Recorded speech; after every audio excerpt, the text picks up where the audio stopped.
Hello students. Student, this is exercise 3.2. It's a very easy exercise. Question is, find the value of other 5 trigonometric function. One function is given and find the value of other 5 trigonometric function. Student, we know that there are total 6 trigonometric function. ठीक है, trigonometric functions कितने होते हैं 6, उसमें से एक ही value हमें given है, बाकी जो 5 हैं उनकी वैल्यू फाइंड करनी है। And condition is x lies in third quadrant in first question. ठीक है, cos x की वैल्यू हमें गिवन है -1/2 है, और अगर x angle lie in third quadrant then find the value of other 5 trigonometric function. Student, we know that in first quadrant all trigonometric function are positive.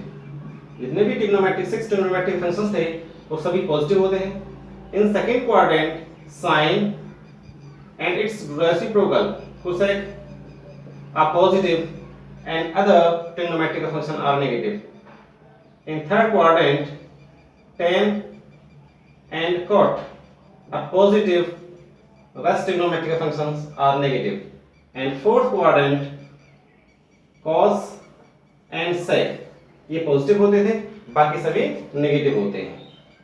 ठीक है, x क्या है, x lie third quadrant, x third quadrant lie कर रहा है, तो इसलिए tan x and cot x are positive and other 4 trigonometric function means sin x, cos x, sec x and sec x are negative. ठीक है, तो tan x और cot x के साइन कैसे होंगे, पॉजिटिव होंगे, और बाकी जो 4 ट्रिग्नोमेट्रिक फंक्शन हैं उनके साइन नेगेटिव होंगे।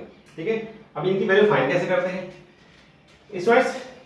In early classes in class 10th we are already discuss अगर हमें एक ट्रिग्नोमेट्रिक फंक्शन की वैल्यू दे रखी हो तो बाकी वैल्यू हम फाइंड कर सकते थे। ठीक है, एक तो ये कंडीशन थी PVP अपॉन h जो परपेंडिकुलर हाइपोटेन्यूज है ना एंड बेस अपॉन हाइपो, और एक और था जिससे कि हम जो हमारे पास कुछ आइडेंटिटीज थी उनका भी यूज करके हम इनकी वैल्यू फाइंड कर सकते थे।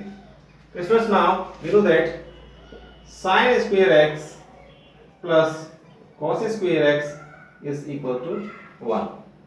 हमें cos square की वैल्यू गिवन है, चलिए यहाँ स्टार्ट करते हैं। we know that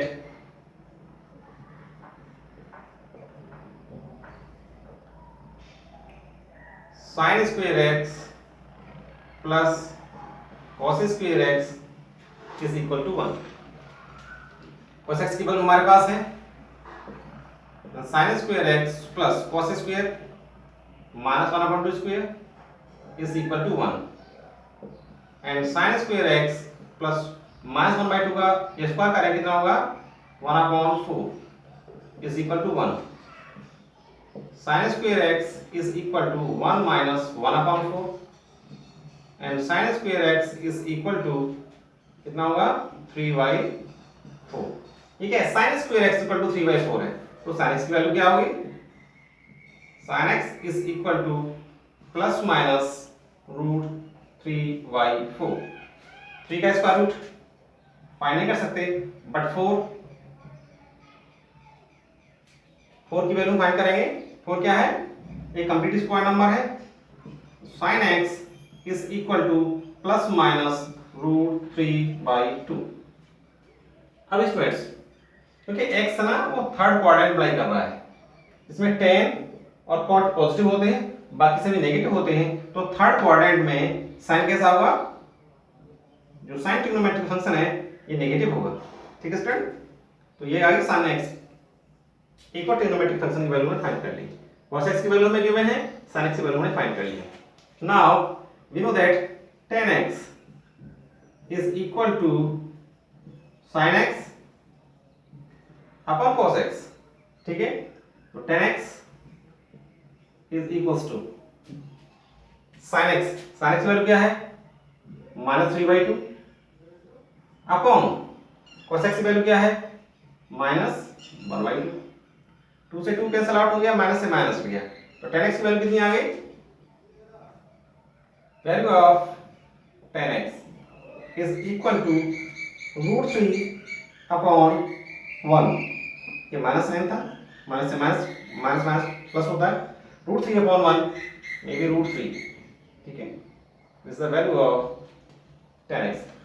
now cot x, इसमें cot x is equal to 1 upon tan x, और मे बी हम इसको cos x upon sin x भी लिख सकते हैं.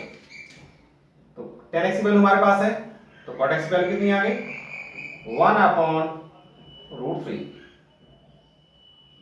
And value of sec x is equal to 1 upon cos x, sec x is equal to 1 upon cos x की value क्या है -1/2, -1/2 ऊपर, तो कितना होगा -2 अपॉन 1, -2 अपॉन 1 मे बी -2, ठीक है. तो sec x is equal to -2 and cosec x is equal to 1 upon sin x. sin x की वैल्यू थी -√3/2, तो ये cosec x की वैल्यू होगी -2 अपॉन √3. स्टूडेंट्स, तो एक ट्रिग्नोमेट्रिक फंक्शन की वैल्यू हमें गिवन थी, बाकी जो 5 1 2 3 4 5 वैल्यू फाइंड कर ली है. इन थर्ड क्वाड्रेंट देखिए tan x and cot x ये दोनों पॉजिटिव हैं, बाकी सभी ट्रिग्नोमेट्रिकल स्पेस फंक्शंस कैसे हैं वो नेगेटिव, इनका साइन कैसा है नेगेटिव है. ठीक है स्टूडेंट्स, तो इस तरीके से इनको सॉल्व करते हैं. Student, second question, sin x is equal to 3/5 and x lies in second quadrant. In second quadrant, sin x and its reciprocal cosec x are positive and other trigonometric function may be tan, cot, sec and cosec are negative. ठीक है, तो फिर से उसी identity का use करेंगे हम, क्योंकि sin x गिवन है. तो we know that sin square x plus cos square x is equal to 1. sin x की वैल्यू हमारे पास है 3/5, यहाँ पर पुट करेंगे तो कितना होगा 3/5 का स्क्वायर करेंगे 9/25 is equal plus cos square x is equal to 1. इसको ट्रांसफर कीजिए, cos square x is equal to 1 minus 9/25. इसको सॉल्व करेंगे तो cos square x is equal to 25 minus 9, I mean 16/25. cos square x equals to 16/25 and cos x is equal to plus minus √16/25, maybe 4/5. Student, this is the condition x lies in second quadrant. जब x second quadrant में लाई होगा तो cos x का जो भी sign है वो कैसा होगा नेगेटिव होगा. ठीक है, तो cos x की वैल्यू क्या आ गई -4/5. Now tan x is equal to sin x upon cos x. sin x value हमारे पास है, गिवन है, कितना है 3/5, cos x -4/5, ये ट्रांसफर हो जाएगा, 5 से 5 कैंसिल आउट हो जाएगा, और tan x इक्वल टू -3/4. ये 5 से 5 कैंसिल आउट, तो क्या हुआ 3/4 can written as -3/4. And cot x is equal to 1/tan x. इसका रेसिप्रोकल कर देंगे, cot x is equal to -4/3. now sec x is equal to 1/cos x. sec x is equal to cos x कितना -4/5, कितना होगा -5/4. and cosec x is equal to 1/sin x, and sin x equal to 3/5, and cosec x is equal to 5/3. ठीक है friends, 1 2 3 4 5 हमने जो other 5 trigonometric functions थे उनकी value find कर ली है, और उसमें देखते हैं आप sin x ऑलरेडी पॉजिटिव है एंड इसका रेसिप्रोकल cosec पॉजिटिव है, बाकी सभी ट्रिग्नोमेट्रिक जो फंक्शन है वो नेगेटिव है. ठीक है स्टूडेंट्स, हम स्टूडेंट्स इसको हम एक सेकंड मेथड से इससे ऐसे भी फाइंड कर सकते हैं.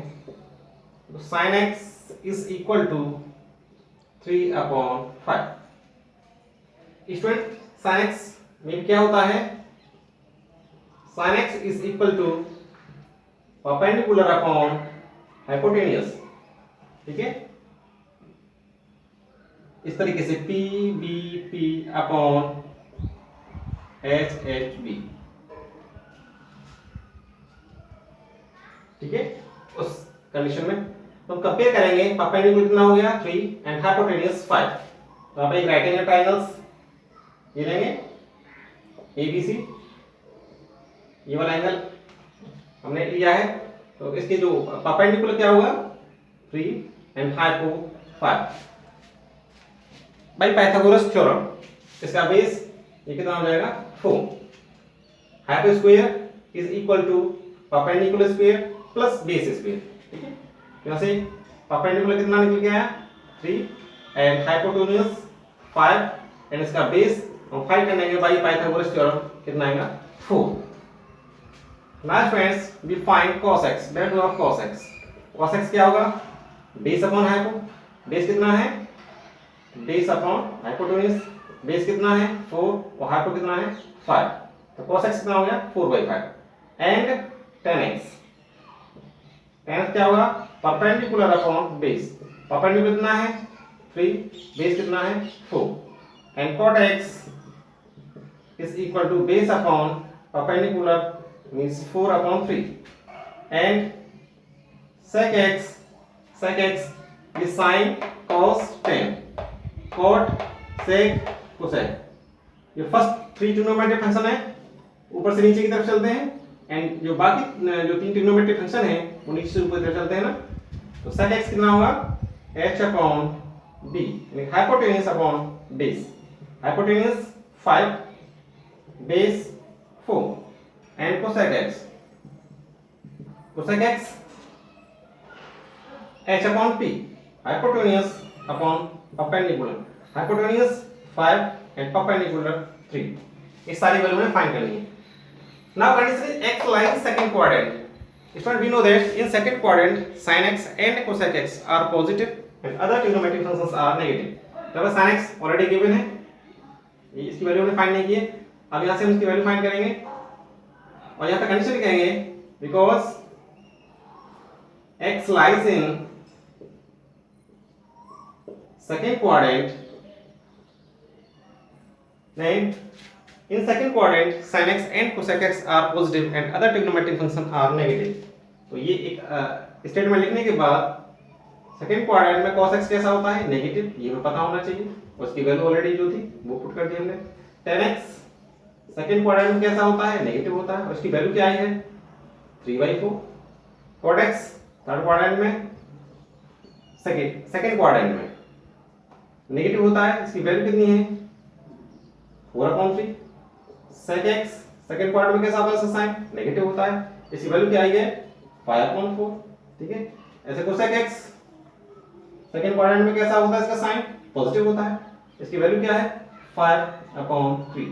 ठीक है स्टूडेंट, तो इस तरीके से भी पहले जनरली फाइंड कर लेते हैं, फिर उसमें ये जो कंडीशन गिवन है वो इसमें उसका यूज कर लेते हैं, तो इस तरीके से हम इसकी वैल्यू फाइंड कर सकते हैं। ठीक है student, question number 1st to 5th सभी क्वेश्चन सेम है, हमने उनमें से 2 क्वेश्चंस करा दिए फर्स्ट और सेकंड। तो question number 3rd 4th 5th do yourself. Now student question number 6 to 10 ये भी क्वेश्चन सेम है, तो इनमें से भी हम कुछ एक क्वेश्चंस करा रहे हैं आपको।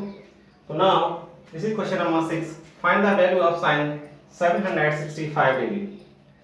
बट स्टूडेंट्स हमें तो 0 से 90 के बीच की जो भी वैल्यू है एंगल्स की वहां तक पता है, इतने बड़े जो एंगल्स की वैल्यू हम फाइंड नहीं कर सकते।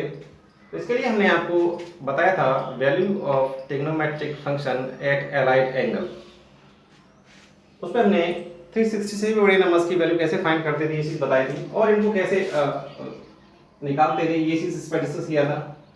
तो फर्स्ट ये क्या है x एक्सेस हो गया, y डैश। पहले तो क्वाड्रेंट चेक करते थे, क्वाड्रेंट कौन सा है, अगर फर्स्ट क्वाड्रेंट है तो उसमें सभी ट्रिग्नोमेट्रिक फंक्शंस कैसे होते थे पॉजिटिव होते थे।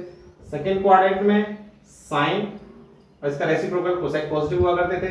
In third quadrant tan and cot positive हुआ करते थे। In fourth quadrant sec and cosec are positive, ठीक है। और उसके बाद तो एक्स एक्सिस था, एक्स एक्सिस पे नो चेंज, एक्स एक्सिस पे कौन से एंगल हुआ करते थे, यहाँ से 0 से स्टार्ट करते थे और यहाँ से हाफ रिवर्सन के बाद क्या होता था, ये एंगल पाई होता था और यहाँ से वंस अगेन यहाँ पे आके एक कंप्लीट रिवॉल्यूशन के बाद ये कितना होता था 2 पाई, फिर यहाँ पे कितना होता था 3 पाई, फिर यहाँ पे 4 पाई। लेकिन जब भी हमारा जो एंगल है, जो एलाइड एंगल है वो पाई का कोई भी मल्टीपल है तो वहाँ पे कोई भी चेंज नहीं होता था, इसका कन्वर्स नहीं होता था। और जब एलाइड एंगल इस फॉर्म में है यानी कि y एक्सिस पर लाई करता है यानी कि पाई बाई 2 यानी कि 3 पाई बाई 2, और जब एक रिवॉल्यूशन करेंगे तो कितना होगा, ये 5 pi by 2, 5 pi by 2, 7 pi by 2, यानी कि जब भी हमारा जो एलाइड एंगल है जो पाई बाई 2 का अगर और मल्टीपल है तो ट्रिग्नोमेट्रिक फंक्शंस का कन्वर्स होता था। और कन्वर्स क्या था, साइन का कॉस में, कॉस का साइन में, टेन का कॉट में, कॉट का टेन में, है ना, इस तरीके से क्या करते थे। और जब भी हमारे जो ट्रिग्नोमेट्रिक जो एंगल्स थे वो 360 से भी ज्यादा होते थे तो जब भी इसके हम जो भी कंप्लीट रिवर्शंस के बाद अगर वो यहाँ से आता है तो फिर से वो फर्स्ट क्वाड्रेंट की जो भी कंडीशन थी उनको फुलफिल करेगा। तो इसमें 360 इज इक्विवेलेंट टू 0, हमने ये वर्ड्स बोला था ना, तो 360 plus theta is equal to same as it is, ठीक है। तो उसका हम यूज करने वाले हैं, यहाँ पर समझते हैं साइन 765, इसको लिखेंगे हम साइन 2 इंटू 360 डिग्री। 2 इंटू 360 कितना हो गया 720, और हमारे पास कितना है 765, इसमें इसको सब्ट्रैक्ट कर दीजिए तो क्या होगा 5 एंड 4। तो हमारे पास जो 765 था, 765 डिग्री को हम ऐसे लिख सकते हैं इस फॉर्म में, 765 can be written as 2 into 360 plus 45 degree. क्योंकि हमारे पास हमने ये सारी चीजें आपको बता रही थी, n into 360 plus theta is equals to sine theta. ये केवल साइन के लिए नहीं था, sine cos tan cot sec cosec जितने भी 6 ट्रिग्नोमेट्रिक फंक्शंस थे वो सभी कैसे होते थे सेम, ठीक है। यहाँ पे n क्या था, n कोई भी इंटीजर है, यहाँ पे नंबर नेगेटिव भी हो सकता है और पॉजिटिव भी हो सकता है। तो इसको कैसे लिखेंगे, इस 765 को हमने देख लिया है 2 into 360 plus 45 degree. Now you know that sin n into 360 plus theta is equals to sin theta, ठीक है। तो ये कंडीशन क्या हो जाएगी, sin 2 into 360 plus 45 degree is equal to, अब n क्या है 2 है, थीटा क्या है 45, इस इक्वल्स टू में क्या लिखा है sin थीटा, तो sin और थीटा क्या है 45 डिग्री, ठीक है। तो sin 45 यानी ये जो वैल्यू थी ये इक्वल टू sin 45, ये sin 45 की वैल्यू भी इक्वल है, और sin 45 की वैल्यू क्या होती है 1/√2, ठीक है। तो sin 765 degree is equal to 1/√2। Now next question is question number 7. Find the value of cosec minus 1410 degree. हमें इसकी वैल्यू फाइंड करनी है, ठीक है। ये भी 360 से भी बड़ा एंगल है तो इसको भी इसी फॉर्म में चेंज करेंगे 1410, ठीक है। तो इसको कैसे चेंज करें, इसे 4 से डिवाइड कर सकते हैं, 360 से डिवाइड करेंगे 4 टाइम तो कितना होगा 360 इंटू 4 1440, 0 6 4 जा 24 4 4 ठीक है। बट हमारे पास एंगल कितना है 1410, 1410 और ये कितना होगा 1440, ये तो कुछ ज्यादा हो गया, ये 40 है ये 10 है तो ये 30 ज्यादा हो गया, तो इसमें क्या लिखेंगे -30। हम 1410 को ऐसे लिख सकते हैं, ठीक है, बिकॉज यहाँ पे ना माइनस साइन लगा हुआ है तो हम इसको भी ऐसे माइनस साइन लगाएंगे और जब माइनस का अंदर मल्टीप्लाई करेंगे तो होगा -1440 प्लस 30, और ये हमें कहाँ से मिला है ये चीज, तो हम इसको ऐसे लिखेंगे -1410 degree is equal to -4 into 360 plus 30। अगर ये सारी कैलकुलेशन आप अगर समझ नहीं पाए हैं तो आपको ये लास्ट ये जो एक लाइन है ना ये काफी है। देखिए -1410 degree is equal to -4 into 360 plus 30। अब इसको जब सॉल्व करेंगे, इसका ऐसे मल्टीप्लाई करेंगे, ये ऐड करेंगे तो हमें ये नंबर मिलने वाला है। ठीक है, हमने ऐसे क्यों चेंज किया है, हमारे पास ये जो फॉर्मूला था ना इस टाइप से साइन हो, कॉस हो, टेन हो, कॉट हो, तो हम इस फॉर्म में चेंज करेंगे जहाँ पे n क्या है, कोई भी इंटीजर हो सकता है। तो यहाँ पे हमें एक इंटीजर लेके आना है, यहाँ पे 360 लाना है प्लस थीटा। ठीक है, इस फॉर्म में चेंज करना है। तो डायरेक्टली हम इसको अगर लिखना चाहें तो लिख सकते हैं cosec n into 360 plus theta is equals to cosec theta. ठीक है, थीटा x जो भी लिखना चाहें। नाउ कोसेक हमने इसको कैसे चेंज किया है, -4 इंटू 360 प्लस 30, और यहाँ पे m क्या था, एनी इंटीजर, यहाँ पे कोई भी इंटीजर हो सकता है। तो ये क्या है, ये भी तो एक इंटीजर है 360, यहाँ पे भी 360 है, प्लस यहाँ पे प्लस है, ये थीटा है, ये कितना है 30। तो थीटा की जगह पे हमें क्या लिखना है 30, कोसेक 30। और कोसेक 30 की वैल्यूज कितनी होती है, साइन 30 की वैल्यू होती है 1/2 और कोसेक की होगी इसका उल्टा यानी कि 2। ठीक है स्टूडेंट, इस तरीके से हम इनकी वैल्यू फाइंड करते हैं। Student, last question of this exercise, question number 10, cot -15 pi/4, इसकी हमें वैल्यू फाइंड करनी है। तो आज स्टूडेंट्स ये क्या है, ये रेडियन में है, हम इसको ऐसे ही सॉल्व कर सकते हैं। अदरवाइज आपको इसमें अगर प्रॉब्लम है तो अभी हमने इसको इसका डिग्री में चेंज करेंगे, जो अभी दोनों क्वेश्चंस किए थे 6, 7, और उसके बाद इसको वैसे सॉल्व करेंगे जैसे हमने क्वेश्चन नंबर 6 एंड 7 सॉल्व किए थे। तो हम इसको लिखेंगे cot -15 pi/4।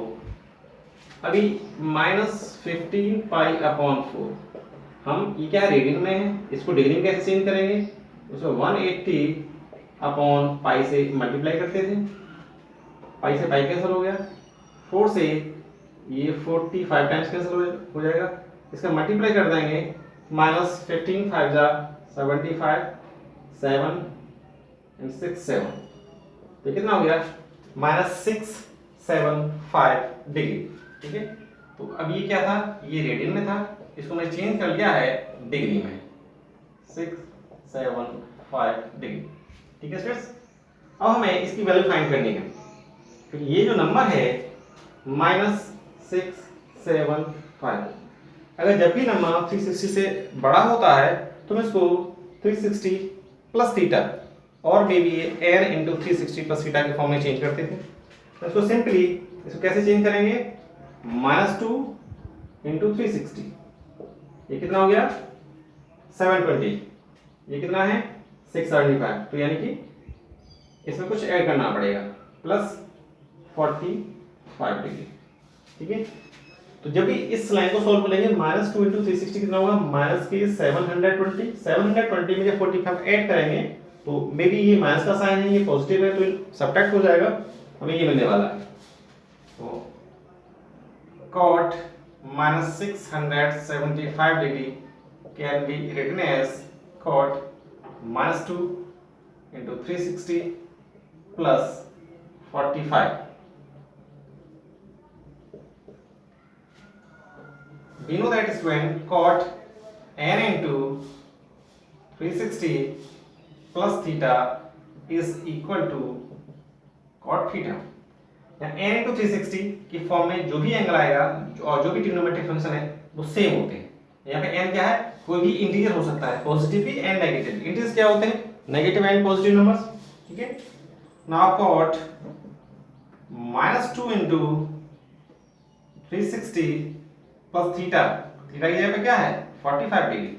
ये एन की वैल्यू हो गई, ये 360 हो गया, ये प्लस है, ये थीटा की जगह पर 45 है, इक्वल टू कितना आएगा cot 45, यहाँ पे cot थीटा, यहाँ पे cot 45, थीटा इक्विवेलेंट टू 45, यहाँ 45 हो गया, तो cot 45 इज इक्वल्स टू 1। ठीक है, तो इसकी वैल्यू निकल गई कि cot -15 pi upon 4 is equal to 1। अगर हम इसको अगर डिग्री में चेंज ना करें तो इसको ऐसे भी सॉल्व कर सकते हैं, cot -15 पाई अपॉन 4। इसको कैसे चेंज करेंगे, -15 pi upon 4 can be written as -4 pi plus pi by 4। 4 4 जा 16 पाई, ये माइनस के होंगे, इसमें प्लस पाई ऐड करेंगे तो माइनस के 15 पाई अपॉन 4। और हम इसी को ऐसे लिखेंगे -2 into 2 pi plus pi by 4। -2 into 2 कितना हो गया, 4 हो गया। तो इसको cot -15 pi upon 4 can be written as cot -2 into 2 pi plus pi by 4। ये 360 था, 360 को रेडियन हम 2 पाई भी ले सकते हैं। लास्ट में cot n into 2 pi means 360 plus theta is equals to cot theta. ठीक है, ये वही वैल्यू है, ये वाली, ये 360 को मैंने रेडियन चेंज किया है, तो क्या होगा 2 pi. Now cot -2 into 2 pi plus pi by 4 is equal to n क्या है, इंटीजर है, तो -2 भी एक इंटीजर है, 2 पाई यहाँ पे भी 2 पाई है, प्लस यहाँ पे भी प्लस है, थीटा, और थीटा की जगह पे यहाँ क्या है पाई बाई 4, तो cot थीटा यहाँ पे कितना आएगा cot pi by 4। Pi by 4 means 45 degree, तो value of cot pi by 4 is equals to 1।